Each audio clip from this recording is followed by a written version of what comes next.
Salam, xoş gördük. Dəyərli Cəbhə TV izləyiciləri, canlı yayımda yenə qarşınızdayıq. Həftənin ilk günüdür. Hər birinizə uğurlu iş həftəsi arzulayıram. İşləməyənlərə də gəlmişəm bu işləməyən mövzusuna verilişin ikinci hissəsində toxunacağam. Daha ətraflı çünki büdcədə o məsələ ilə bağlı kifayət qədər təzə qərarlar qəbul olundu, vergi ilə bağlı, xüsusilə işsizlərlə bağlı. Bu məsələyə verilişin ikinci yarısında toxunacağam. Çünki çox yanlış anlaşılmazlıqda, yanlış anlaşmalar var o məsələdə. Ona bir aydınlıq gətirəcəyik. Amma yəni işləməyənlərə də, istirahət edənlərə də xoş istirahətlər arzulayıram. Yəni işləyib istirahət edənlərə, işsizlər məsələsi bizim üçün çox böyük problemdir. Nəsə, bu ətrafda siyasi gündəm ətrafında danışacağıq. Eyni zamanda sosial mediada və digər media qurumlarında yayılan informasiyalar var ki, onlar ətrafında da söhbət edəcəm. Studiyamın qonağı isə Ümid Partiyası sədrinin müavini Tamila Qulamidir. Tamila xanım, xoş gəlmisiniz, salamlayıram sizi. Xoş gördük, hər vaxtınız xeyir olsun. Mən də əziz və dəyərli Cəbhə TV izləyicilərini salamlayıram, dəvət üçün təşəkkür edirəm. Bugün əlimə fürsət düşmüşkən Kəlbəcərliləri təbrik edirəm. Sabah Kəlbəcər günüdür, bəli. Allah bütün şəhidlərimizin ruhunu şad eləsin. Azərbaycanın ərazi bütövlüyü, suverenliyi, müstəqilliyi, azadlığı uğrunda canlarından keçən hər bir şəhidimizin müqəddəs ruhu qarşısında baş əyirik. Qazilərimizə can sağlığı arzulayırıq, yaralılarımıza şəfa diləyirik. Ümid edirəm ki, məhz qazilərimizin, yaralılarımızın bütün o yaraları, travmaları hər biri məhz dövlət babanın sayəsində bağlanacaq. İnşallah. Ümumiyyətlə, məsələyə mən sabah toxunacağım, amma Kəlbəcərliləri mən də təbrik edirəm. Ümumiyyətlə, bütün Azərbaycan xalqını təbrik edirəm. Sabah Kəlbəcərin tamamilə azad olmasını, yəni Azərbaycanın idarəsinə keçməsini. Azərbaycanın ən gözəl güşələrindən. Yecəm ki, mən Kəlbəcərə getmişəm, səfər eləmişdim yay aylarında. Çox möhtəşəm bir yerdir. Təbiət olaraq, hər şey olaraq çox möhtəşəm bir yerdir. Tezliklə yenə getmək ümidiyəm. İnşallah. Bugün Azərbaycanda çox maraqlı bir forum keçirilir. Türk Dövlətləri Təşkilatının, qeyri-hökumət təşkilatlarının birgə iclası keçirilir. Prezidentin də müraciəti səsləndirildi bu məsələdə. Ümumiyyətlə, Türk dünyasının birləşməyi ilə bağlı istənilən xəbər çox belə möhtəşəm bir aura yaradır adamda. Yəni, Türk dünyası birləşir artıq. Böyük gücə çevrilir və dünya da artıq məncə Türk dünyası təşkilatını qəbul edir və bir növ hesablaşmağa başlayırlar. Sizcə də elədirmi?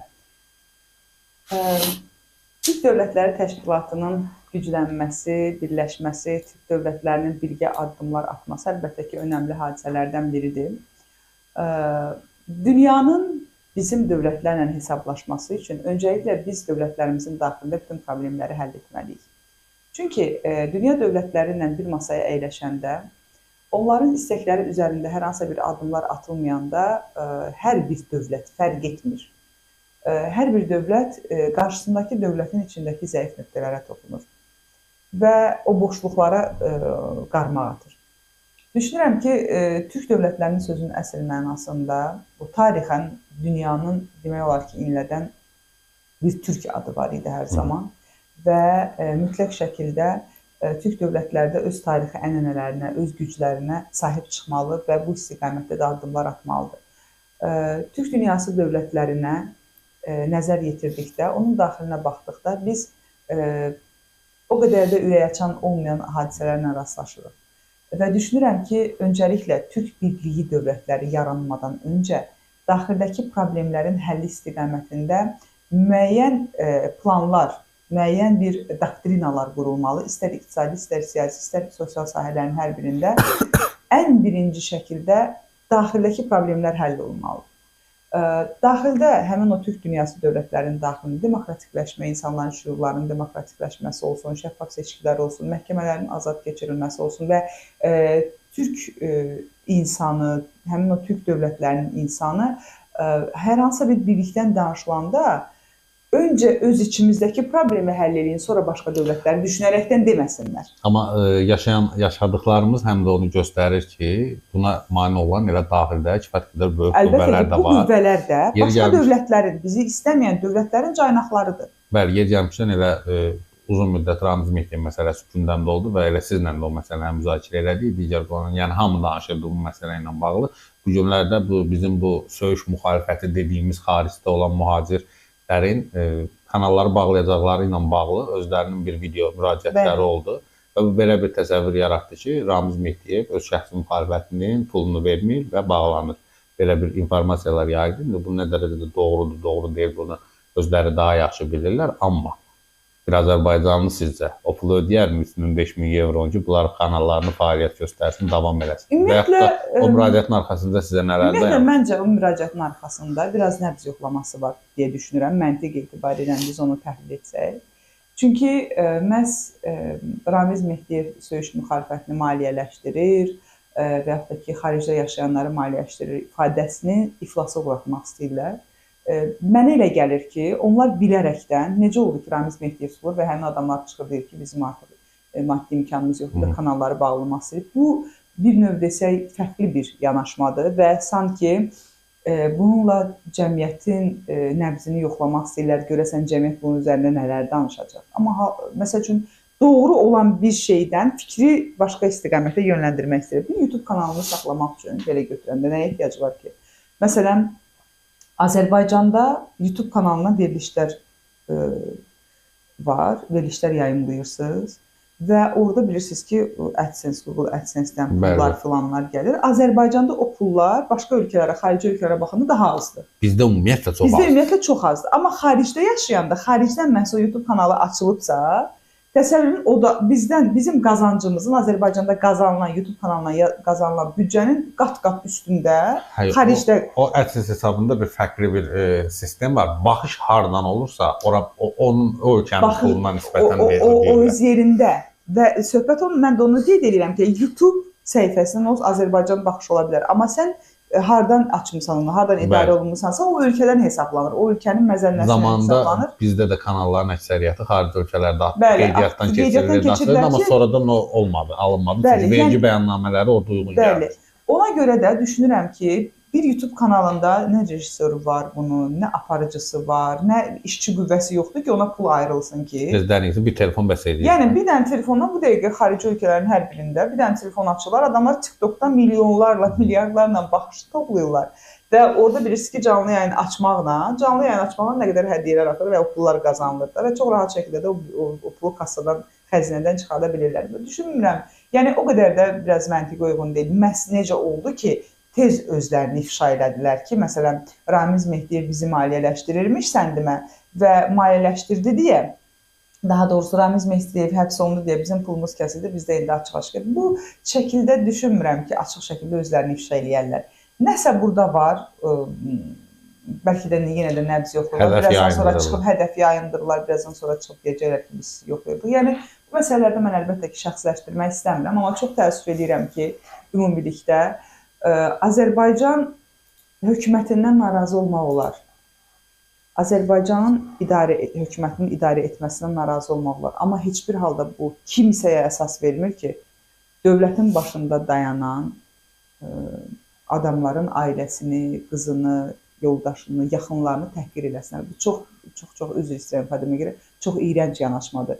Məsələn, evdə televiziyanı açırsan, YouTube kanallarını belə açanda bu kimi söyüşləri kim ümumiyyətlə, hansı normal ailə o söyüşə oturub baxar? Baxanlar kimlər? Baxanlar, mən sizə bir şey deyim, Müvayət bəy, əslində bəzən şərhləri gördükdə, minlərlə, yüzlərlə şərhləri çox gözəl bilirsiniz ki, özünüzdə YouTube kanalınız var sizin. Bir Gmail'dan, bir e-mail vasitəsilə YouTube kanalı açanda orada bir 50-yə 60-a yaxın account aça bilirsən, profil aça bilirsən. 10 dənə profilin varsa, hər profilin özünün o yəni o imkanları verirlər. Yəni 3-5 dənə e-maildan az qala 200-300 əsas nömrələrin varsa ki, bu da çox rahatdır bunu əldə eləmək. Bir nömrədən belə 5-6 account açmaq. Artıq o məsələlər... Yəni, düşünürəm ki, çox asandır. Ondan sonra sayğaca vurulur, onlayn nömrələr var, baxış sayı sayğaca vurulur. Daha sonra o şərhləri yazanlar, mən adam tanırdım ki, bir nəfər oturur, bəlkə 50-60 profildən fərqli-fərqli şriftlərlə, fərqli-fərqli o yazı tərzi ilə, mən bəzən baxanda deyirəm ki, adamın xəttindən bilirəm ki, bu onu yazıb, yoxsa o yazmıyor. Bəzən özlərini gizlətməyə çalışırlar, amma alınmır. Və bununla da təbliğatı o qədər yaxşı irəlilədiblər ki, yəni əvvəlcədən hansı yöndə şərh yazırsansa, onun arxasında elə gəlir. Algoritmlər yaratılmalı. Mütləq şəkildə. Məsələn, mənim çıxışım zamanı aşağıdan 5 dənə pozitiv fikir yazılsın, arxası da pozitiv gedəcək. O həm də bir növ kütlə psixologiyası. Əlbəttə ki. Məsələn, son günlər belə bir məsələ çıxıb gündəmə, belə vergi məsələsindən danışmaq istəyirəm. Sosial şəbəkədə yayılıb ki, bəs işləməyən şəxslərdən aylıq 16 manat vergi tutulacaq, icbari sığorta haqqı tutulacaq. Bunu ödəməyənlər də 10% cərimələnəcək. Bu qanunda belə bir şey yoxdur. Bunu əvvəlcədən qeyd edeyim. Orada söhbət nədən gedir? Qeyri-formal işçilərdən. Bunlar kimlərdir? Dərzilər, bərbərlər, maşın ustaları, yəni icra orqanının, yəni vergilər xidmətindən söhbət gedir. İcra orqanı deyəndə işlədiyini təyin elədiyi şəxsdən söhbət gedir. Qeyri-formal işçilər.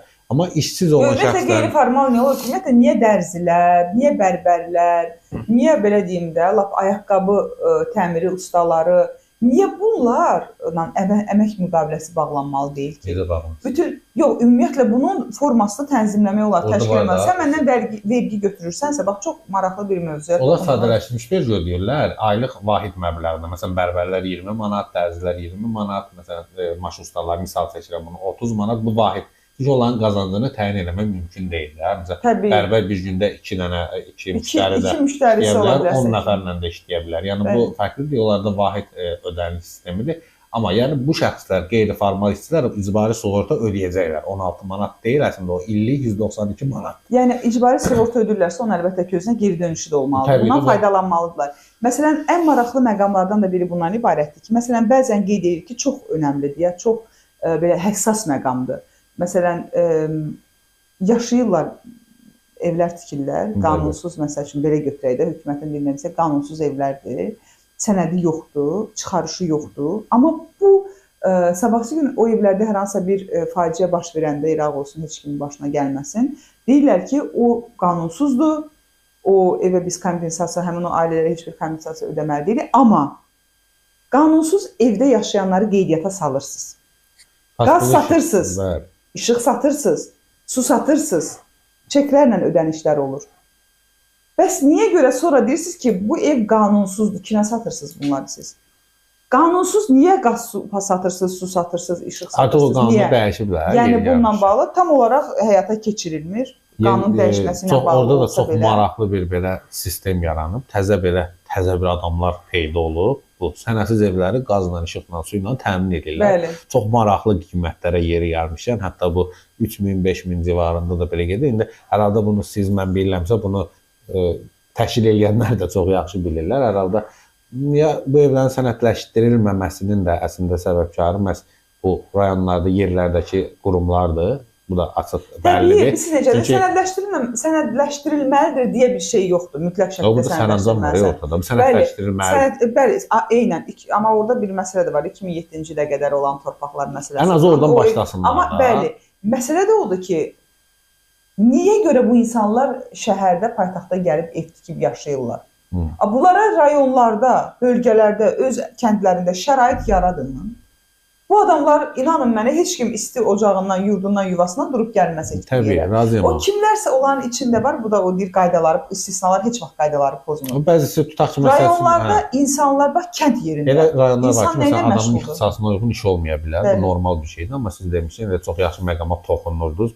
Bu sahibkarlıq fermerlərlə bağlı, əkinçiliklə, heyvandarlıq və s. Azərbaycan bölgələrində məhv olub, Həmzə müəllim başda. Baxmayaraq ki, biz 2005-ci ildən 2020-ci ilə qədər regionların sosial-iqtisadi inkişafı üçün dövlət büdcəsindən 7 milyard manat, kifayət qədər böyük rəqəmdir. Bu xərclənmiş. Ortada heç bir şey yoxdur. Baxın, subsidiyalar, dotasiyalar ayrılır. Amma kəndli deyir ki, mənə pul gəlib çatmır. Yerlərdə icra hakimiyyəti başçıları, icra nümayəndələri hegemonluq edirlər. İndi, məsələn, Azərbaycan Respublikasının Prezidenti Cənab İlham Əliyevin icra başçılarını təyin edən zaman, orada bilirsiniz ki, yuxarıdan qanunsuz tapşırıqlar bundan sonra olmayacaq ifadəsinin səsləndirməsi əslində birbaşa hər kəsin, belə deyək də, ağlına kimi gətirir. Əlbəttə ki, icra başçılarını təyin edən Ramiz Mehdiyevdən söhbət verir. Bəli, təqdimatı olurdu ki, bu adamlar əlbəttə ki, indi məmur olarkən əlbəttə ki, özünün təqdimatı olur. Dövlət içində, bəli, təyinat çox normaldır. Bəli, əlbəttə, yəni hakimiyyət özünün komandasını formalaşdırır. Yəni bu, Necə formalaşdırılır mübahisə mövzusudur.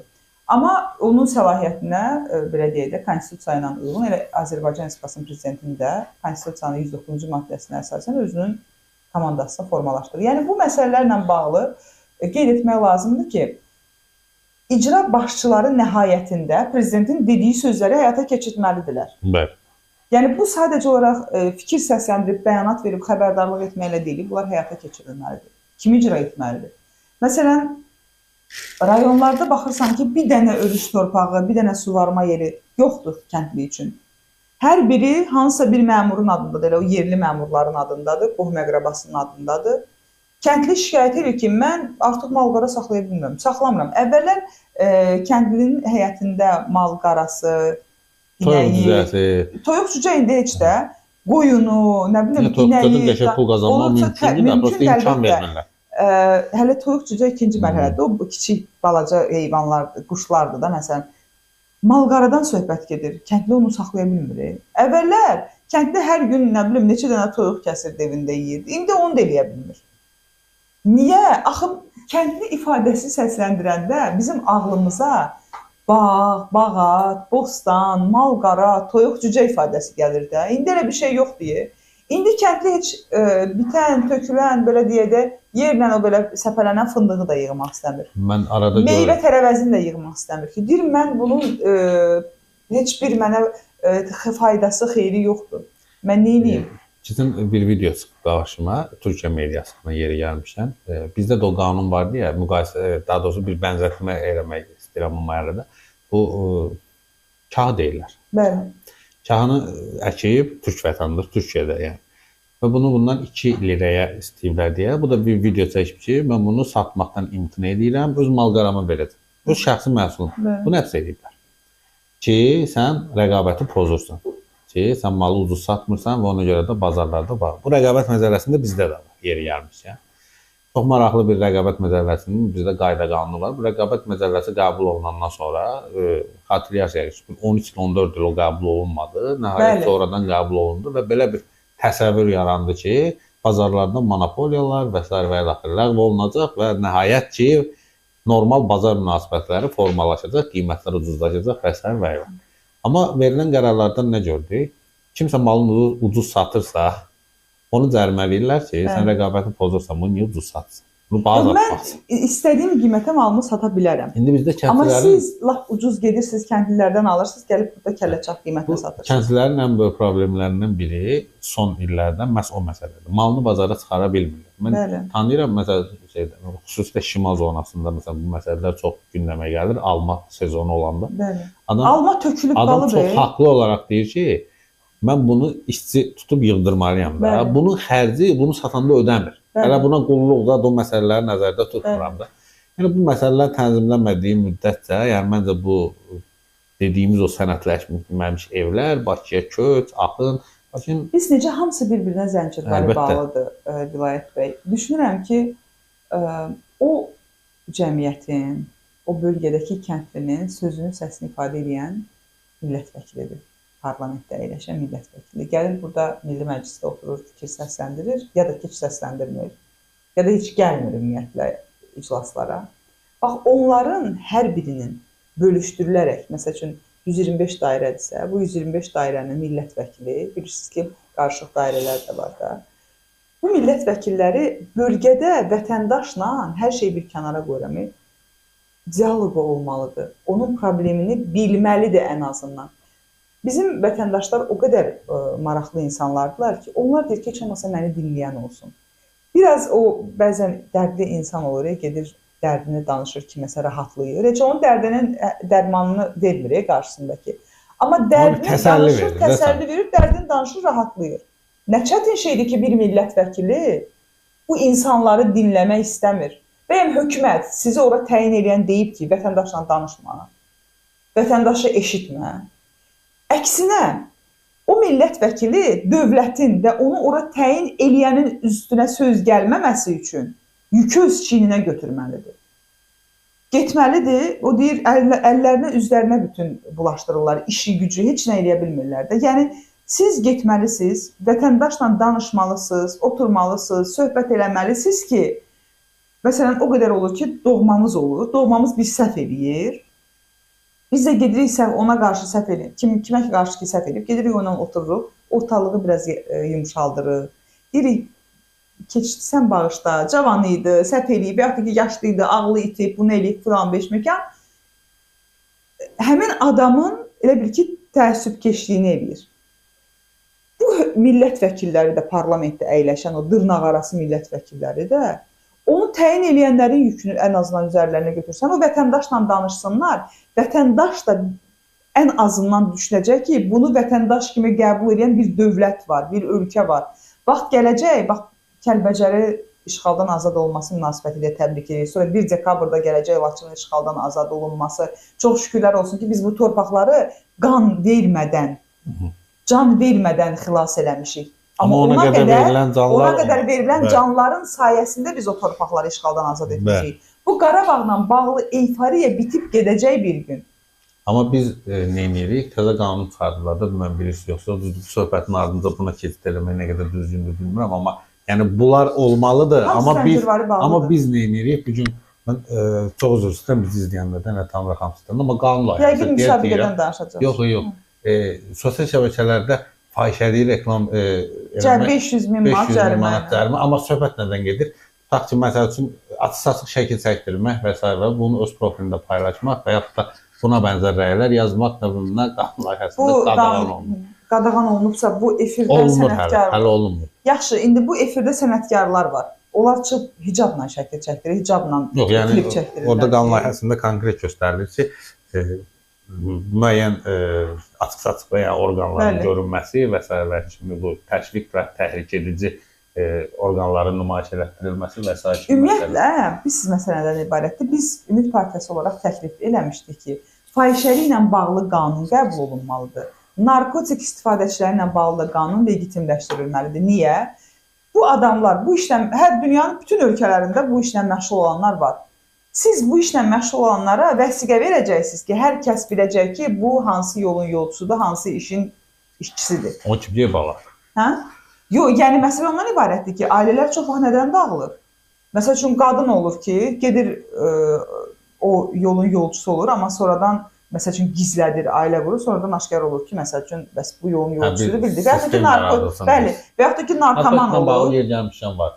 Sürücülük vəsiqələrini almaq istəyəndə, sağlamlıq kağızı alanda gedib müraciət edirlər. O başqa məsələdir, mövzudur. Amma qanunda narkotik var mı, yoxdur? Bəlkə narkotik bir müddətdən sonra qanundan keçib gedirsə. Sadəcə o, nə deyirlər ona? Sistemdə adı var, yoxsa yoxdur, o yoxlanılır da. O yoxlanılır, amma baxın, sistemə adı düşənlər, məsəl üçün, bəzi maddələr var ki, onları istifadə eləyir, gedir həkimlə danışır, həkim onu sistemə salır ki, sən bu maddələrdən istifadə edirsən və bunda heç bir əhəmiyyəti olmur ki, bu, məsəl üçün, narkoman deyil, bu xəstədir deyə bundan istifadə edir. Bu dəqiqə qanunda o qədər boşluqlar var ki, istədiyiniz məqamı ora əlavə edə bilirlər. Və məsələ də bundan ibarətdir ki, narkoman niyə görə narkoman olan, əgər narkomandırsa, niyə görə bu adam qeydiyyatdan keçməlidir? Çünki bir ailə oğlunu evləndirəndə gedib heç kimə demir ki, mənim oğlum narkomandır. Amma sonradan gənc ailə dağılır və nəticədə ortaya çıxır ki, bizdə Azərbaycanda adətdir də, boşananda xanımı hansısa yolun yolçusu olur, oğlan da narkoman olur. Yəni bu məsələlərdə düşünürəm ki, bu istiqamətdə əlbəttə ki, başqa bir mövzunun söhbətidir. Amma sistem idarə etmə o qədər doğru tənzimlənməlidir ki, məsəl üçün sosial, səhiyyə, iqtisadiyyat, bütün bunların hər birinin doktrinası tənzimlənməlidir. Proqram həyata keçirilməlidir. Səhiyyə ilə bağlı çox belə ciddi problemlərimiz var. O məsələyə də toxunurdum. Siz bayaq ümumi olaraq deputatlardan dediniz, düzdür, ümumi demədiniz. Yəni kimlər ki, o cür olmur, onları nəzərdə tutunuz. Yəni eləyənlər də var, amma siz demişkən istisnalar hər zaman. Əlbəttə, amma o da qaydanın pozmur. Qaydanın pozmur təəssüf ki, çaq ki pozardı, böyük çoxluq olardı. Son günlərdə ölkədə, baxın, partlayışlar baş verir. Yasamalda partlayış oldu, Binəqədidə 4 gənc... Partlayış deyil də, o yanğın kimi təqdim oldu. Yanğın kimi təqdim oldu, amma 3 nəfər dünyasını dəyişib. 3 nəfər dünyasını dəyişib. Efirdən öncə də danışdıq sizlə, üstüdən insanlar həyatını dəyişir, amma ortada yanğın olan bir hadisə yoxdur. Ən azından görüntüdə yoxdur. Görüntüdə yoxdur. Yəni, mən o ara, bəlkə var, heç bir, mən görməmişəm. O da ola bilər ki, bizim qarşımızda. 4 gəncin, mən bununla bağlı yazı da yazmışdım. 4 gəncin elektrik vurması. Bu gənclərin hər biri də baxırsan ki, yaşadığı filan rayona aparıldı, dəfn olundu. Bu gənclər niyə axışır axı Bakıya? Yenə də deyirəm, hər şey mümkün. Dünyanın bütün inkişaf etmiş ölkələrində də megapolis şəhərlərindən, bölgələrdən, regionlardan gələnlər var. Kəndlərdən gələnlər var, amma bu kütləvilik təşkil eləmir.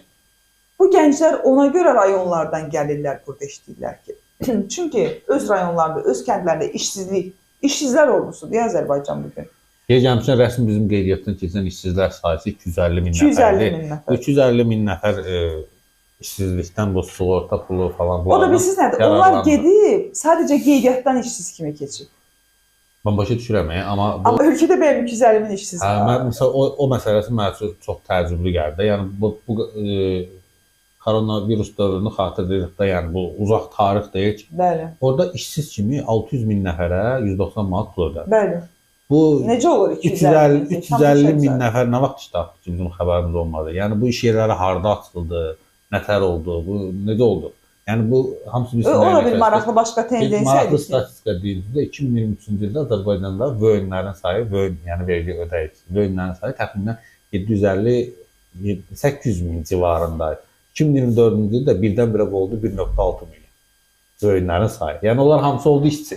Prinsipdə bu və digər şəkildə. Yəni rəsmi dövlət işçisi olmasa da, yəni işçi oldu. Bir ara banklar belə vəon olmayana kredit vermirdi. Xüsusilə kəndlərdə olan, kənd təsərrüfatı ilə məşğul olan şəxslərə gelib kənd təsərrüfatı adında vəon aldırırdılar. Yəni kredit götürmək üçün. Elə adamlar vardı ki, heç xəbəri yox idi özünün. Bu adamın ehtiyacı var da indi bu kreditə. Ehtiyacı olmayan adam niyə bankdan kredit götürsün ki? Ehtiyacı var idi, gedirdi. Bunlar nə deyirdilər, edirdi. Vəon alırdı və s. və ilaxır. Və bunlar olurdu rəsmi işçi. Rəsmi işçi, bəli. Yəni bu çox belə absurd bir yanaşma idi. Ona görə də bizdə 250 min işçi. Mən yer gəlmişəm bu, buradan da müraciət edirəm. Əgər elə bir nümunə şəxs varsa, mən onunla müsahibə eləməyə çox belə həvəs göstərərəm. Söhbət nədən gedir? Məşğulluq xidmətinin iş verdiyi və o işindən razı olan bir şəxs axtarıram. Yəni buradan axtarıram, yəni. O malqara verirlər cəmaata. Malqara demirəm hələ. İşlə təmin mən hələ malqara, indi malqarayı gətirirəm də mən. Danışırlar. O bir də ifadə səsləndirmək. Həmin o malqaranın özünə sosial yardım lazım olur. Yəni adama malqaranı ölümcül vəziyyətdə verirsiniz, sonra adamı borclandırırsınız. Və yaxud da ki, bir heyvanı məsəl üçün alırsınız 800 min manata, onun 5 qatını gətirib kəndliyə satırsınız və ondan onun pulunu çıxırsınız. Axı bilirsiniz məsələ nədən ibarətdir? Bir ölkədə kənd təsərrüfatı, qeyri-neft sektoru inkişaf eləməyəndə bir gün neftin qiymətini dünyada tənzimləyən biz deyilik. Sabah bilmirik neftin qiyməti nə olacaq, necə olacaq. Bəlkə heç almayacaqlar. Bəlkə heç almayacaqlar bizdən bu nefti. Qaz satırıq dünyaya, neft satırıq dünyaya, amma özümüzdə ən baha qaz bizdədir. Türk dünyası dövlətlərindən danışırıq ha. O Türk dünyası dövlətlərinin içində ən bahalı qaz bizdədir. Bəs yaxşı, bu ölkə bazı bizdə deyil də, amma müqayisədə bahadır. Müqayisədə bahadır. Biz satırıqsa biz bahadır. Biz məsələn Türkiyəyə satırıq, Gürcüstana satırıq, biz onlara ucuz satırıq özümüzdə. O bu reallıqdır. Özümüzdə bahadır. Amma onlar özləri vətəndaşlarına daha baha satırlar. Çünki onlar alırlar. Alırlar, hə. Biz almırıq axı, biz satırıq. Söhbət ondan gedir. Yəni o alandır, o satmalıdır da onu. Amma biz satırıq. Biz satırıqsa bu mənim evimdə varsa, mən bu niyə evimdəki övladıma baha qiymətə satmalıyam ki? Yəni Türk dünyası dövlətlərindən danışdıq. Məsələn, ölkə başçısının xarici səfərləri get-gedə həddindən artıq da çoxdur, bilirsiniz ki, qarşıda da kifayət qədər bizi xarici səfərlər gözləyir. Dövlət başçısının da xarici siyasətimiz mükəmməl istiqamətdə gedir. Yaxşı, daxildəki bu siyasətimizin mənfi istiqamətdə getməsi üçün çalışanlar kimlərdir? Və yaxud onlar niyə cəzalanır? Niyə olur, niyə düzəlmir? Səbəbi nədir? Ona görə... Mən ötən günlərdə bir status yazmışdım, sosial şəbəkədə paylaşmışdım və məntiqsiz olaraq bunu etiraz eləmişdim ki, yəni bu qərarlar məntiqsizdir. Məsələn, işləməyən şəxslərə sosial yardım verilmir. Düzdür, bunu bu cür izah edirlər ki, işləməyən şəxsə sosial yardım verilsə, hamı işdən çıxıb oturacaq evdə, sosial yardım alacaq. Amma sosial yardım məbləği nə qədərdir ki, insanlar çıxıb evdə oturacaq, otursunlar. Özü o sosial yardımın 6 ayını özünüz götürürsünüz. 6 ay vətəndaş niyə də, niyə eləməlisiniz? Bu yazıq adam da deyir ki, heç olmasa bu 6 ayını qoy mən götürüm. Yəni biabırçılıq deyə insanın bir qara qəpiyinə də göz tikirsiniz. Yəni bu daxildə bu sosial-iqtisadi məsələlərdə kifayət qədər ciddi problemlər var. Ümid edirik ki, yaxın zamanlarda bu məsələlər də öz həllini tapacaq, Gəlmişəm bu icbari tibbi sığorta məsələsi də kifayət qədər əslində düzdür, geniş yayılıb, müəyyən qədər əvvəlkinə nisbətən səhiyyədə müəyyən qədər bu barədə düzəlişlər var. Amma yəni bu gün heç kim çıxıb deyəməz ki, səhiyyədə icbari tibbi sığorta varsa rüşvət yığışılıb. Yəni bu mümkünsüz bir şeydir. Hazırda onu demək. Demirəm, yəni kimsə alır, amma reallıqdır. Amma özəl klinikalar var. Təbii ki, onlar da bahadır.